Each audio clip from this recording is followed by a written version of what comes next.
নির্বাচনের আগে উত্তপ্ত তিলোতমা। পর্ণশ্রী বাজার সংলগ্ন এলাকায় বিজেপির কার্যালয়ে ঢুকে মারধর ও ল্যাপটপের চুরির অভিযোগে রণক্ষেত্র চেহারা নিল। অভিযোগের তীর সোজাসুজি তৃণমূলের দিকে। এই বিষয়ে আমরা আরো বিস্তারিত জানবো।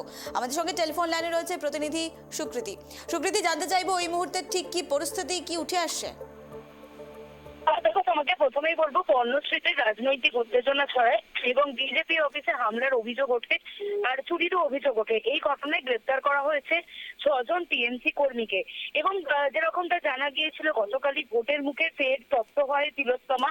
প্রকাশ্য দিবালোকে বিজেপি পার্টি অফিসে ঢুকে মারধর ও ল্যাপটপ চুরির অভিযোগ উঠেছিল তৃণমূল আশ্রিত কিছু দুষ্কৃতীদের বিরুদ্ধে। ঘটনাকে কেন্দ্র করে রণক্ষেত্রের চেহারা নেয় পর্ণশ্রী থানা এলাকা।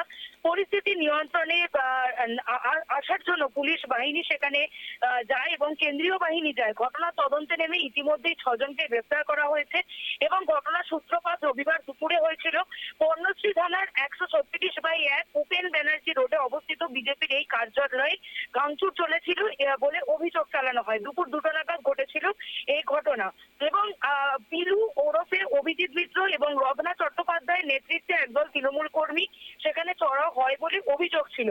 এবং যেরকমটা জানা যাচ্ছে, পর্ণশ্রী থানায় ভারতীয় ন্যায় সংহিতা অর্থাৎ বিএনএস এর 126/2, 324/4, 117/2, 303/2 এবং 54 ধারায় মামলা রুজু করা হয়েছে এবং তদন্তে নেমে ইতিমধ্যে 6 জনকে জানতে চাইবো যাদের বিরুদ্ধে অভিযোগ করা হচ্ছে তারা ঠিক কি জানাচ্ছেন?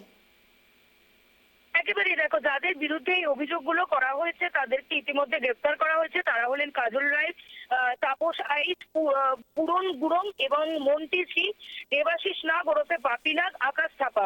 এবং বর্তমানে তাদের বিরুদ্ধে যে অভিযোগগুলো উঠেছে তাদেরকে হেফাজতে নিয়ে পুলিশ আধিকারিকরা জিজ্ঞাসাবাদ করছেন যে তারা এটার সঙ্গে সরাসরি ভাবে জড়িত কিনা এবং তাদের যদি জড়িত থাকার প্রমাণ মেলে তাহলে কিন্তু ভোটের মুখে এই ধরনের কার্যকলাপের জন্য, তার কারণ এই মুহূর্তে তুমি জানো আদর্শ আচরণবিধি জারি হয়ে গিয়েছে গোটা রাজ্য জুড়ে।